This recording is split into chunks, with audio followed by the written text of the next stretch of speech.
오늘은 좀 특별한 수요일입니다. 왜냐하면 빨간 날이기 때문에 그렇습니다. 그래서 오늘 하루 여러분 잘 쉬셨나요? 그리고 투표는 다 하고 오셨습니까? 오늘 총선을 이제 준비하면서 많은 분들이 오늘을 심판의 날이라고 말하고 있습니다. 지금 TV를 잠깐 보니까 아주 개표 방송이 또 각 방송사마다 치열하게 막 나오고 있는 상황입니다. 저도 오늘 이 시간 잠깐 여러분들과 오늘 본문 말씀을 나누고자 하는데요. 제가 이 시간 나누고자 하는 말씀 내용도 심판의 날에 관한 내용입니다. 그래서 오늘 어, 사뭇 느낌은 다르지만 오늘 저는 여러분들에게 조금은 어, 좀 이렇게 무거운 어조로 오늘 본문 말씀을 나누게 되지 않을까 싶습니다. 구약 성경과 요한계시록은 이 심판의 날을 계속 언급하고 있습니다. 이 심판의 날은 어떤 날입니까? 이 심판의 날은 바로 예수께서 강림하시는 날, 부활하신 예수님께서 이 땅에 다시 오시는 날을 성경은 말씀하고 있습니다. 베드로 사도는 당시에 아시아 여러 곳에 흩어져서 신앙생활하면서 이 보배로운 믿음을 가지고 신의 성품에 참여하는 삶을 살며 고난과 시련 또 거짓 교사들의 유혹 속에서도 믿음을 지키며 살아가는 성도들에게 목회자로서의 이 불붙는 사랑과 열심으로 그들을 섬겼습니다. 특별히 하나님의 말씀을 전하면서 그들을 잘 섬겼는데요. 이제 이 서신을 통해서 그들을 격려하며 이전에 배운 내용들을 다시 생각나게 하고 또 계속 공격해 들어오는 거짓 교사들의 활동에 대처하도록 하였습니다. 예수님을 믿는 가운데 흔들리지 말고 더욱 열심을 내어서 믿음이 자라 열매를 맺기까지 그리스도 안에서 자라가야 한다고 당시 성도들을 계속 격려하고 있는 것입니다. 오늘은 당시의 사도 베드로가 그 성도들에게 이제 믿고 흔들리지 말 것을 강조한 내용 중에 주님의 다시 오심에 대한 교리, 곧 이 재림에 대한 이 말씀을 그가 어떻게 설명하였을까? 이것을 생각해 보고자 합니다. 그리고 그 재림의 교리가 오늘날에는 저와 여러분들에게는 어떤 교훈을 주고 있는지도 잠깐 적용적으로 생각을 해보고자 합니다. 지난 시간에 이 재림의 교리에 대해서 이 거짓 교사들이 적극적으로 공격을 했다는 것을 잠깐 말씀을 드렸습니다. 그 내용은 이제 베드로후서 3장에 가면 구체적으로 다루고 있습니다. 왜 이 사람들이 이 중요한 진리를 공격하고 또 중요하게 또 생각하지 않으려고 하는 일들이 있을까요? 이 거짓 교사들은 이 진리를 공격해서 믿음에서 이탈하게 하려고 하고 또이 우리가 지난 시간에 살펴봤지만 교리를 배우려고 하지 않는 그 성도들의 그 마음 때문에 점점 이 하나님의 이 엄격한 진리들이 중요한 진리들이 성도들의 삶에서 점점 밀려나게 되었습니다. 특별히 재림에 대한 교리도 그렇죠. 왜 사람들이 점점 이 진리들, 교리들을 또 중요한 이 진리 말씀을 중요하게 생각하지 않으려고 하는 것입니까?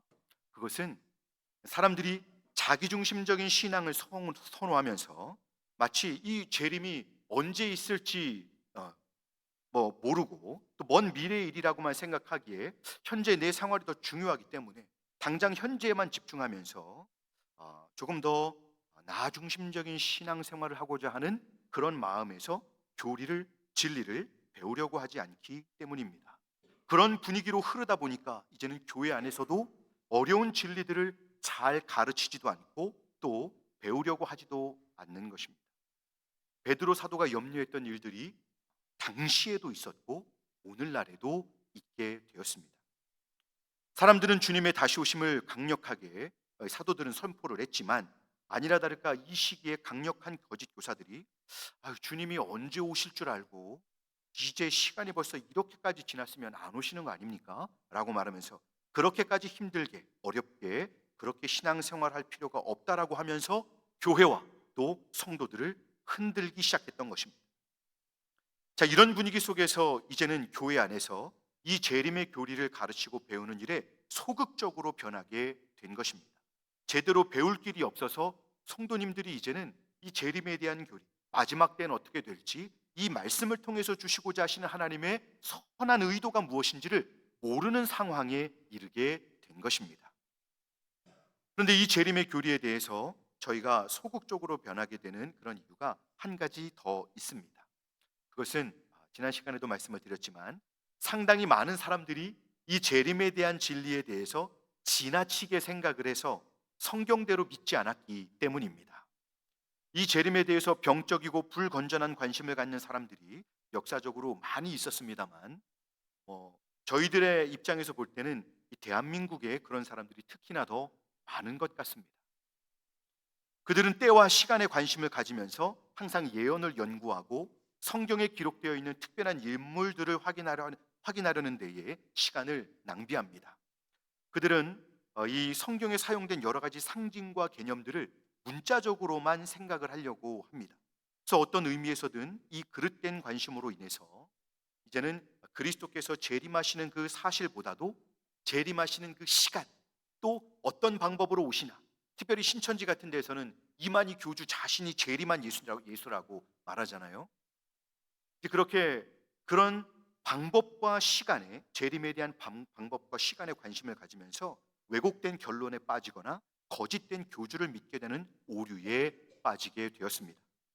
자, 이런 결과로 교회에서 이제 목회자들도 항상 이 교리를 믿고 받아들이기는 하지만 성도들로 하여금 병적이고 불건전한 호기심을 자극하기 싫기 때문에 그것에 대해서 이제는 자주 언급하지 않는, 또 거의 언급하지 않게 되는 상황으로 흘러가고 있는 것입니다.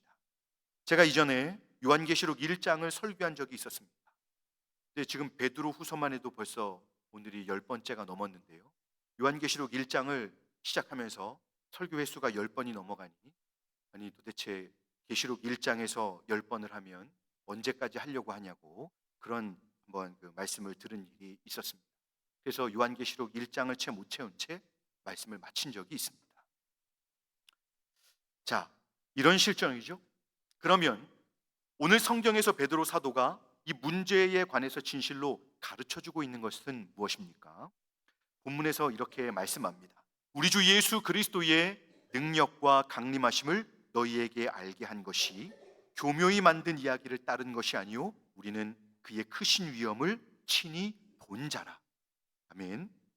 여기서 사도는 주님의 능력과 재림하심에 대해서 당시 성도들에게 알게 한 것이 교묘한 짜집기 된 어떤 그 짜맞춰진 거짓말 속에서, 그런 이야기 속에서 만든 것이 아니라 신화나 아니면 이단들의 그 비유풀이 같은 그런 쓰레기 같은 것이 아니라고 분명히 강조해서 말하고 있습니다. 오히려 자신은 주님의 크신 위엄을 친히 본 자다라고 이렇게 말씀하고 있습니다. 큰 위엄을 본 것은 17절과 18절에 나오는 바 예수님의 하나님 되심에 대한 실제적인 경험이 있었다는 것입니다.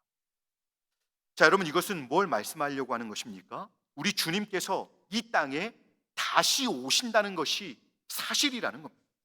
주님이 다시 오신다는 것이 이제는 저희들에게 남아있는 위대한 진리라는 것입니다. 그래서 주님의 큰 위엄을 본 자로서 이 주님의 재림하심에 대해서 강조해주고 있는 것입니다. 처음에 베들레헴의 아기로 오신 예수께서 이 세상에 이제 다시 오실 것이다 이렇게 말씀하고 있는 것입니다. 주님의 이 다시 오심에 대한 이 믿음과 신뢰는 사실 이 땅을 살아가는, 보배로운 믿음을 가지고 이 땅을 살아가는 성도들의 등을 밀어주는 진리임을 믿으시기 바랍니다. 구약 성경에서 주님이 오신다고 하신 약속은 예수님의 그 처음 초림에서 그 한 번 이루어졌습니다. 아무도 기대하지 못했던 그때 하나님의 아들 예수님께서 사람으로 오셨다가 십자가에서 죽으시고 부활하셨습니다. 이제 그 부활하신 주님께서 다시 오신다고 약속하셨습니다. 그것을 우리 성도들이 믿고 기다리는 것입니다. 자, 그러면 주님께서 어떻게 다시 오신다고 성경은 말씀하고 있습니까? 이 시간 한번 이걸 간단히 주님의 재림에 대해서 한번 저희들 다 알고 있지만 복습하는 시간을 가지면 좋겠습니다. 여러분, 교회에서 배우는 이 진리를 잘 배워야 합니다. 다른 곳에 가서 배우시면 안 됩니다. 제게 큰 고민이 하나가 있습니다. 저희 이제 5살 아이가 이제 유치원을 다니기 시작했습니다. 근데 얼마 전에 영어를 배워가지고 왔습니다. 제가 너무 당황스러워서 한번 그 이야기를 듣고 깜짝 놀랐습니다. 제가 여러분들에게 하나 질문을 드려보겠습니다. 여러분, 물을 물을 영어로 뭐라고 할까요? 물을 영어로 뭐라고 할까요? 예, 워터 뭐 이렇게 얘기하잖아요. 그렇죠? 저희 아이에게 물었습니다. 지훈아, 물이 영어로 뭐야? 우리 아이가 이렇게 대답했습니다. 아빠, 물은 셀프야. 근데 여러분, 이것이 고쳐지질 않습니다. 이걸 어떻게 바꿔줘야 할까요? 아니야, 물은 셀프야. 아이의 이 또랑또랑한 목소리에 그 셀프가 아직도 제 마음에 깊이 남겨져 있습니다. 여러분, 저희가 제대로 배워야 합니다. 그렇죠? 왜냐하면 바꿔주기가 어렵습니다. 그래서 저희가 성경 진리 이 말씀을 교회 안에서 잘 배워야 합니다. 여러분, 다른 곳에 가서 배우지 마시고 교회 안에서 배우셔야 합니다. 자, 저희가 그러면 주님의 재림에 대해서 알고 있는 말을 간단히만 한번 복습해 보겠습니다. 첫째로, 주님은 인격적으로 다시 오십니다. 성경은 우리 주님의 가르치심이 세상에 크게 영향을 미치고 또 세상에서 이 성도들의 모습을 통해 좋은 영향을 주는 것으로 주님이 오시는 것이다, 이렇게 말씀하지 않습니다. 그렇게 생각하는 사람이 있거든요. 성도들과 교회를 통해서 선한 영향력을 주는 것이 주님이 다시 오시는 것을 말하는 것이다. 이건 재림을 안 믿는 것이죠. 주님은 그분 자신이 인격적으로 오셔서 직접 자신의 이 영향력을 드러내는 정도가 아니고, 주님이 이제 자신이 직접 오셔서 이제 마지막 해야 할 일들을 하실 것입니다. 그리고 둘째로, 주님은 육체로 다시 오십니다. 주님은 그 부활하신 몸으로 다시 오신다는 것입니다. 어떤 사람들은 주님의 재림이 오순절에 성령님께서 내려오신 그 사건이 주님의 재림이다, 이렇게 말하는 분들이 있습니다. 그 성령께서 오신 것이 이제 영적으로 이제 주님이 재림하신 것이다, 이렇게 주장하기도 합니다만, 물론 성도님들 안에 이 성령께서, 예수께서 내주하시기 위해서 이제 성령 안에서 이제 오신다는 것을 우리는 일면 동의할 수 있습니다만, 여러분, 재림은 다릅니다. 예수님이 직접 부활하신 그 몸으로 직접 오신 것입니다. 오시는 것이죠. 부활하신 그리스도께서 육체로 승천하신 것 같이 육체로 재림하시는 것입니다. 세 번째는, 저희 모두가 눈으로 볼 수 있게, 가시적으로 볼 수 있게 임하신다는 것입니다. 사도행전 1장 11절은 이렇게 말씀하고 있습니다. 자, 우리 같이 한번 읽어볼까요? 같이 한번 읽어보겠습니다. 이르되 갈릴리 사람들아, 어찌하여 서서 하늘을 쳐다보느냐? 너희 가운데서 하늘로 올려지신 이 예수는 하늘로 가심을 본 그대로 오시리라 하였느니라. 아멘. 예수님은 하늘로 구름을 타고 이제 오실 것이고, 모든 사람이 그를 보게 될 것입니다. 어떤 좋은 영향력 정도가 아니라 하늘로 올라가신 그대로 똑같이 모든 사람이 눈으로 볼 수 있게 내려오시게 될 것입니다. 그리고 네 번째는, 주님의 이 재림의 시기를 아무도 모른다는 것입니다. 그리고 매우 갑작스럽게 주님이 오신다라고 성경은 말씀하고 있습니다. 주님이 오시기 전에는 분명 어떤 전조 현상들이 있을 것입니다. 주님께서 이제 그것을 상기시켜 주시기 위해서 무화과나무 비유도 말씀해 주셨어요. 그럼에도 불구하고 주님은 항상 갑자기 오신다는 것을 강조하시면서 그 시간을 알 수 없으니 그럼 어떻게 해야 될까요? 저희가 항상 깨어 기도하고 준비하고 항상 주님을 기다려야 한다는 것입니다. 그리고 마지막에는 주님께서 영광 중에 오신다고 말씀하셨습니다. 첫 번째, 주님이 오셨을 때는 베들레헴의 마굿간으로 오셨습니다. 그때는 비천하게 오셨고 또 종으로서 범죄한 육체와 똑같이 오셨습니다. 그러다가 이제 다시 오실 때에는 영광과 권세로 천군 천사들의 호의를 받으시면서 오실 것이고요. 또 나팔 소리가 울리고 그의 신성의 모든 영광과 위엄이 또 충만하심 가운데 임하실 것입니다. 밝은 태양을 능가할 정도, 또 믿을 수 없을 만큼의 영광스러우며 찬란하게 오실 것입니다. 그 누구도 주님의 오시는 것을 보지 못하는 사람이 없을 것입니다. 혹시 주님의 이 다시 오시는 장면을 혹시 생각해 보신 분이 있으신가요? 이전에 교황이 한국을 방문했을 때 정말 많은 군중들이 모였습니다.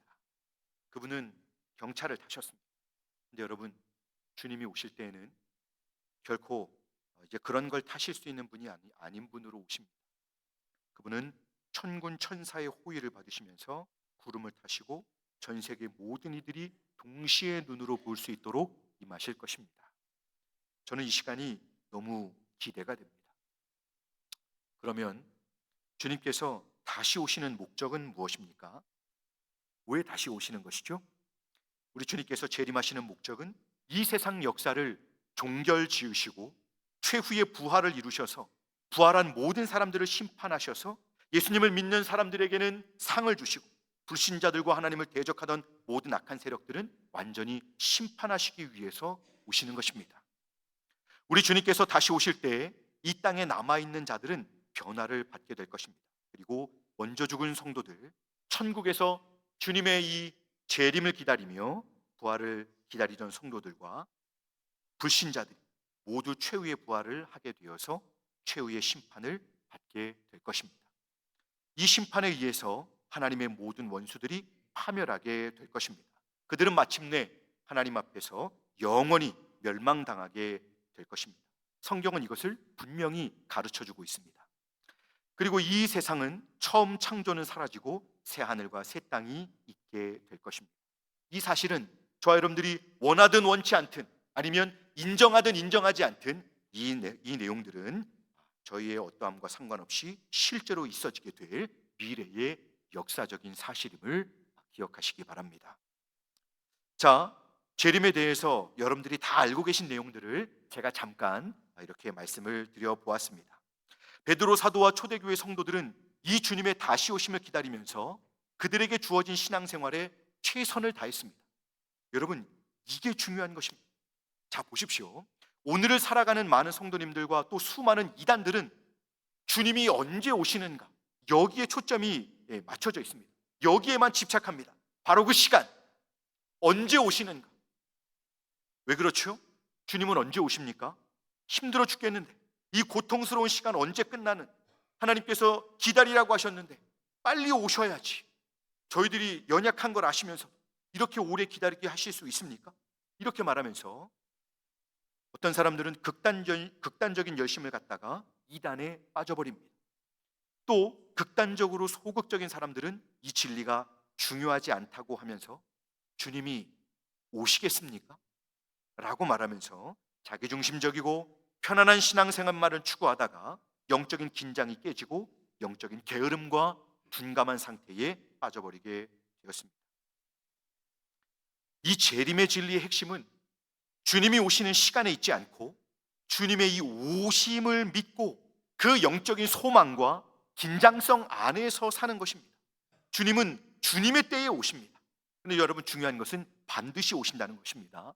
누구도 생각하지 못했던 때에 예수님께서 완전한 사람으로 오셨듯이 하나님께서는 자신의 시간에 이 재림의 놀라운 역사를 이루실 것입니다. 그러면 오늘 사도가 이 진리를 다시 한번 강조하고 있는 것과 같이 그때, 이 신약 성경의 그때에 대한 가르침은 무엇입니까? 저희가 항상 그 시간을 우리가 준비하고 깨어 있어서 경성해야 된다는 것입니다. 베드로 사도가 말하려고 하는 것이 이것입니다. 이제 보배로운 믿음으로 주님을 믿는 성도들은 각자에게 주어진 이 유한한 삶을 다시 오실 주님을 기다리는 삶으로 살아야 한다는 것입니다. 저희는 주님께서 오시기 전에 먼저 하늘나라로 부르시면 이 세상의 모든 고단한 것들을 내려놓고 이 재림을 천국에 들어가서 기다리게 될 것입니다. 그리고 살아있는 동안에 주님이 오시면 이제 주님을 눈으로 보며 맞이하게 될 것입니다. 그래서 성도들에게는 언제 오시는지는 중요하지 않은 것입니다. 저희를 속이는 자들만이 이 주님이 오시는 시간과 방법을 주목하다가 서로 속이며 함께 파멸의 길을 가게 되는 것입니다. 마가복음 13장 32절과 33절은 저희에게 우리가 어디에 관심을 두어야 되는지를 말씀해 주고 있습니다. 우리 한번 같이 읽어볼까요? 32절과 33절입니다. 그러나 그 날과 그 때는 아무도 모르나니 하늘에 있는 천사들도 아들도 모르고 아버지만 아시느니라. 주의하라, 깨어 있으라. 그 때가 언제인지 알지 못함이라. 아멘. 날마다 고단한 이 하루하루의 일상과 또 믿음의 삶을 사는 가운데 고난과 시련을 만나고 또 우리를 넘어지게 하는 유혹 속에서 치열하게 하루하루 이 믿음의 선한 싸움을 싸워가시는 성도 여러분, 그곳에서 거룩한 본분을 다하려고 힘쓰시는 여러분, 이 재림이 갖는 중요한 의미가 여기에 있습니다.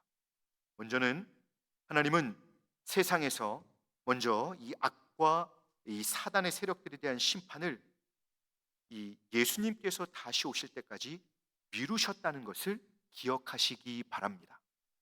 악하고 더러운 모든 것들, 하나님께 도전하고 교회와 성도를 무시하고 공격하는 그 모든 죄와 악한 모든 권세들에 대해서 심판이 없는 것이 아니라 반드시 있을 것인데, 하나님께서는 예수께서 오실 그때로 그 심판을 미루신 것입니다.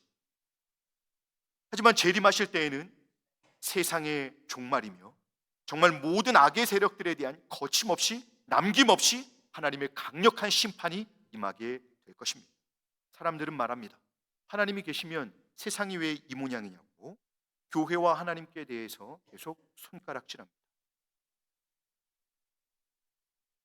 그러면 하나님께서 왜 이 심판을 이런 세상의 대적을 받으시면서도 왜 심판을 미루셨을까요? 그것을 잠깐 말씀드리자면 베드로후서 3장 9절에서 이렇게 말씀하고 있습니다. 같이 한번 읽어보겠습니다. 주의 약속은 어떤 이들이 더디다고 생각하는 것 같이 더딘 것이 아니라 오직 주께서는 너희를 대하여 오래 참으사 아무도 멸망하지 아니하고 다 회개하기에 이르기를 원하시느니라. 아멘. 우리가 생각하는 대로 모든 세상 사람들이 예수님을 인정하고 믿음의 삶을 살고자 교회 안으로 들어오지는 않을 것입니다. 하지만 하나님의 마음은 모두가 구원받기를 원하시면서 주께서 구원하시고자 하시는 마지막 사람이 돌아오기까지 이 심판을 미루시는 것입니다. 저희에게 얼마나 큰 자비입니까? 그리고 또 세상을 향해서 하나님은 얼마나 자비를 베풀고 계신 것입니다. 저희가 이것을 기억해야 합니다. 반드시 하나님의 심판은 날 것입니다. 그리고 두 번째로, 이 진리로 인하여 하나님은 성도들을 위로하고자 하시는 것입니다. 재림의 진리는 고단한 성도의 삶을 살아가는 보배로운 믿음을 가지고 예수님을 사랑하며 주님의 그 다시 오심을 목마름과 사모함을 가지고 기다리는 그 진실하게 성도의 삶을 이루는 하나님 백성들에게 위로의 메시지로 주시는 진리. 예수님은 사랑하시는 성도님들의 그 믿음의 삶에 대해서 그들의 믿음의 삶이 잘못된 선택이었거나 아니면 교묘하게 만든 거짓 이야기에 속아서 헛된 삶을 산 것이 아니라 가장 탁월한 선택을 했으며 가장 안전하고 또 축복된 길이었음을 보여주기 위해서 주님은 반드시 다시 오실 것입니다. 이 세상뿐만 아니라 하나님 나라 모든 곳에서 그 찬란한 영광을 드러내시는 구주 예수님께서 주님을 따르느라 억울한 일을 당하고 고난과 시련을 당하며 또 알아주는 사람은 없지만 주님의 몸된 교회를 섬기는 일에 있어서 주님을 사랑하는 마음으로 마음을 다해 주님의 교회를 섬기고 또 주님께서 섬기라고 맡겨주셨지만 너무 차갑고 다가서면 다가설수록 마음이 너무 상하는 차갑고 매서운 영혼들을 섬기느라 그 영혼이 산산조각 나는 마음으로 늘 눈물을 지으며 은혜를 구하는 그 성도들에게 주님께서는 그 믿음의 삶이 얼마나 귀한 삶인지 그 모든 과정들을 주님이 일일이 다 보고 계셨고 일일이 다 칭찬하시고 상을 주시기 위해서라도 주님은 반드시 다시 오실 것입니다. 주님의 다시 오심이 너무 더디게 된다면 주님은 이 고단한 믿음의 삶의 끝에 주님이 오시기 전에 먼저 저희를 천국으로 부르셔서 그 놀라운 주님의 영광을 미리 경험하면서 천국에서 쉬게 해주시는 일도 있을 수 있습니다. 이 재림의 교리는, 이 주님의 다시 오심의 진리는 사도 베드로와 당시 수많은 하나님 백성들의 이 고난 속에서도 한결같이 믿음의 삶을 달려가게 했던 믿음의 삶의 한 기둥 같은 은혜의 진리임을 믿으시기 바랍니다. 베드로는 자신이 말한 바와 같이 그는 이 문제에 대해서 가르칠 때에 이 교묘하게 꾸며낸 이야기를 따른 것이 아닙니다. 이 재림의 진리는 신약 성경의 정수입니다. 자, 그러면 저희가 오늘 이 베드로 사도의 간절한 이 권면의 말씀 앞에서 이제 저희는 어떻게 이 말씀을 듣고 반응해야 할까요? 실로 오실 그리스도를 믿고 살았던 믿음의 선진들이 살아왔던 것처럼 항상 준비하는 삶, 곧 이 진리를 알고 영적으로 깨어서 각자의 자리에서 성도의 본분을 충실하게 감당해야 할 것입니다. 여러분, 요즘 많이 힘드시죠? 어떻습니까? 요즘 힘드시지 않습니까? 혹시 영적으로 많이 지치시고 또 많이 바빠진 삶 속에서 분주함 가운데 영적으로 이렇게 흐트러지시기 시작하는 분이 혹시 우리 가운데 계신가요? 오늘 예배를 시작하면서 저는 여러분들은 부르시기 힘드셨지만 주옥 같은 찬송가를 불렀습니다. 제가 너무 사랑하는 찬송들인데요, 이 가사들은 사실 한 편의 설교와 같습니다. 부활의 영광으로 재림의 때를 기다리시며 세상을 다스리시는 위대하신 우리 주님을 믿으며 저희는 주님이 오실 때까지, 아니면 저희를 천국으로 불러주실 때까지 저희는 주님의 몸된 교회를 충성스럽게 섬길 수 있어야 합니다. 그리고 각자의 믿음의 삶을 살아갈 때 슬프고 아프고 괴로움과 억울한 일들이 있을 수 있습니다. 하지만 중요한 것은 여러분, 주님께서는 더디 오시는 것 같으나 우리 주님은 저희의 그런 마음, 믿음, 기도, 그 씨름하는 시간 우리 주님은 다 보고 계시고 또 알고 계시고 저희와 함께 하심을 믿으시기 바랍니다. 이제 사람들이 알아주고 또 인정해주고 높여주기를 바라기보다는 이 모든 일에 있어서 저희를 알아주시고 참된 위로와 사랑으로 위로해 주실 영원한 저희 편이신 예수님을 바라보며 의지하시는 저와 여러분들이 되실 수 있기를 바랍니다. 반드시 우리 주님은 소망과 위로를 이 진리의 말씀을 따라 주님을 찾을 때 넘치도록 저희에게 부어 주실 것입니다. 말씀을 맺겠습니다. 이 재림의 진리는 보배로운 믿음으로 치열한 씨름을 하는 성도들을 향한 위로의 말씀임을 믿으시기 바랍니다. 누구도 말 걸어주지 않고 누구도 내 이름을 사랑과 존경과 감사함으로 불러주지 않아도, 나를 알아주지 않아도 여러분 낙심하지 마십시오. 참되고 의지하는 자를 기억하시고 반드시 다시 오셔서 은혜와 상을 주실 신실하신 주님을 믿고 기대하시기 바랍니다. 다시 오실 주님을 바라보며 힘써 하나님 허락하신 각자의 자리에서 힘써 그 보배로운 믿음으로 본분을 다하시며 우리 주 예수 그리스도를 영화롭게 드리는 저희 모두가 되실 수 있기를 주님의 이름으로 축복합니다. 기도하겠습니다.